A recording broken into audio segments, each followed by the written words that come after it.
यह वह भी पुल था जो एक नई उम्मीद की तरह उभरना चाहिए था, एक सुरक्षित सुविधाजनक रास्ता जो रोजमर्रा के सफर को आसान बनाए।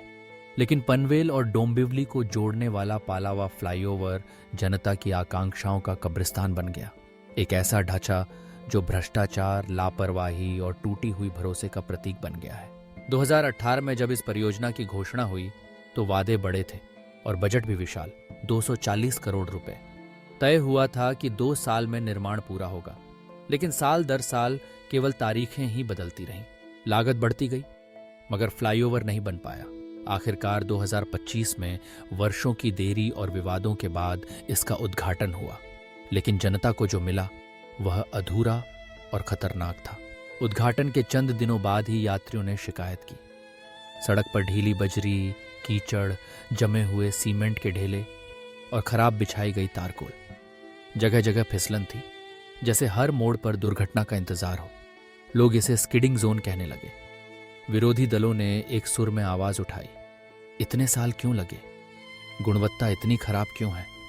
क्या ठेकेदारों और अधिकारियों ने अपने कर्तव्यों का पालन किया? राजनीतिक हलकों में हलचल मच गई। महाराष्ट्र नवनिर्माण सेना और शिवसेना यूबीटी ने मिलकर जांच की मांग की, दोषियों पर कार्रवाई की आवाज उठाई। आरोप लगे कि घटिया सामग्री का इस्तेमाल हुआ, सुरक्षा ऑडिट नहीं हुए और अधूरी परियोजना का हड़बड़ी में उद्घाटन कर दिया गया। सरकारी एजेंसियां सफाई देती रहीं। कभी कहा गया कि सड़क पर अतिरिक्त बिटुमिन फैला है, कभी कहा गया कि गिट्टी का ढेर ही असली समस्या है, मगर जनता के सामने सवाल वही रहा, आखिर कब तक उनकी सुरक्षा और उम्मीदों के साथ खिलवाड़ होता रहेगा?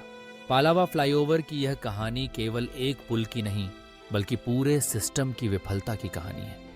ये हमें याद दिलाती है कि जब तक जवाबदेही नहीं होगी, तब तक हर ऐसी परियोजना केवल एक और धोखा साबित होगी। जनता के लिए अब समय है सवाल पूछने का, जवाब मांगने का और यह सुनिश्चित करने का कि अगली बार कोई पुल किसी के सपनों की कब्रगाह न बने।